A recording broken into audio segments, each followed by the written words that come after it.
हाय दोस्तों, कैसे हैं आप सभी। मैं डॉक्टर अनबियास फिर से अपने YouTube चैनल पर आप सभी का स्वागत कर रहा हूं और आशा कर रहा हूं सभी ठीक है, मस्त है, एंजॉय कर रहे हैं। मैं आ चुका हूं स्ट्रेटेजिक मैनेजमेंट के अंतिम प्रहार के ऊपर। जी हां, जिस सीरीज का अपन सबको इंतजार था वो सीरीज आ गई। स्ट्रेटेजिक मैनेजमेंट को लेके मेरी वीडियो आ गई।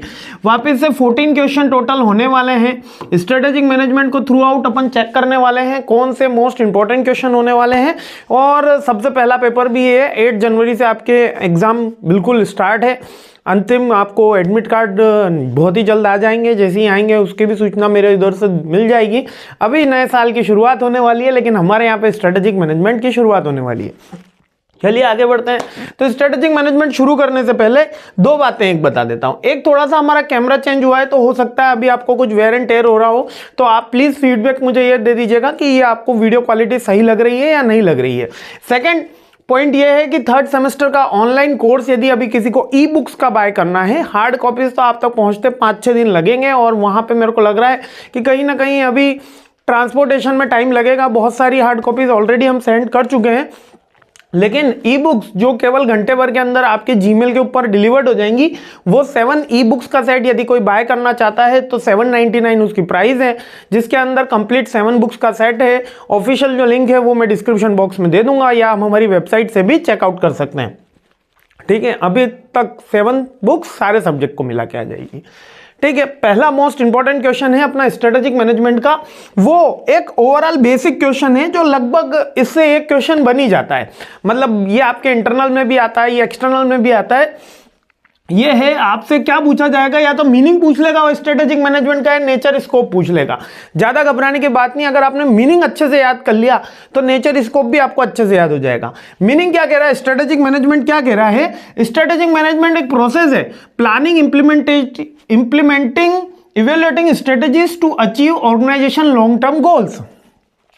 सर समझ में नहीं आ रहा, थोड़ा सा फास्ट चल रहा है, तो चलिए इसको थोड़ा सा स्लो कर देते हैं और आपके लैंग्वेज में कर देते हैं। आप सबको पता है प्लानिंग क्या होती है। सर प्लान बनाना ही प्लानिंग है ना। कंटिन्यूस फॉर्म के अंदर हमने उसको कर दिया। जो बेस्ट प्लान होता है, जो बेस्ट प्लान होता है उसी को हम स्ट्रेटेजी बोलते हैं। याद रखना, जो बेस्ट प्लान होता है, यानी कि हमने चेकिंग ऑफ द अल्टरनेटिव्स कर लिया, सारा इवेल्युएट कर लिया, और जो फाइनल प्लान निकल के आया जो सबसे बेस्ट है, उसी को ही हम क्या कहते हैं, स्ट्रेटेजी कहते हैं। और इसी स्ट्रेटेजी के मैनेजमेंट को, जिसके अंदर हम क्या कर रहे हैं, हमारी प्रोसेस की प्लानिंग कर रहे हैं, इंप्लीमेंटेशन कर रहे हैं, और जो हमने स्ट्रेटेजी ऑलरेडी इंप्लीमेंटेड कर रखी है उसको इवेल्युएट कर रहे हैं कि वो सही से हुई है या नहीं है। और इसके साथ में हम एक्सटर्नल ऑब्जेक्टिव्स और एक्सटर्नल एनवायरनमेंट की भी स्कैनिंग स्ट्रेटेजिक मैनेजमेंट में करते हैं।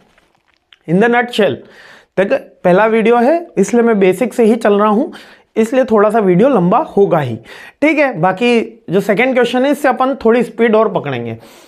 नटशेल क्या है स्ट्रेटेजिक मैनेजमेंट का, जो बेस्ट प्लान होता है वो स्ट्रेटेजी है, और इसी स्ट्रेटेजी को जब हम इंप्लीमेंट कर रहे हैं, जिसमें हम planning, implementing and evaluating of the strategies करते हैं, वो स्ट्रेटेजिक मैनेजमेंट है। यानी स्ट्रेटेजी की यहाँ पे प्लानिंग हो रही है, स्ट्रेटेजी को इवोल्यूशन कर रहे हैं और स्ट्रेटेजी का इंप्लीमेंटेशन कर रहे हैं, उसी को हम स्ट्रेटेजिक मैनेजमेंट करते हैं, जिसमें हम ऑर्गेनाइजेशन के इंटरनल और एक्सटर्नल फैक्टर्स, इंटरनल फैक्टर क्या हो गया, आपकी मैन पावर हो गई, और एक्सटर्नल फैक्टर्स क्या हो गए, एक्सटर्नल पेस्टल एनालिसिस, जिसके अंदर हम करते हैं पॉलिटिकल लीगल एनालिसिस, जो आगे जाके हम पेस्टल एनालिसिस देखने वाले हैं, क्योंकि वो भी एक इंपॉर्टेंट क्वेश्चन है ना। उसी को स्ट्रेटेजिक मैनेजमेंट बोलते हैं, यानी स्ट्रेटेजी का मैनेजमेंट।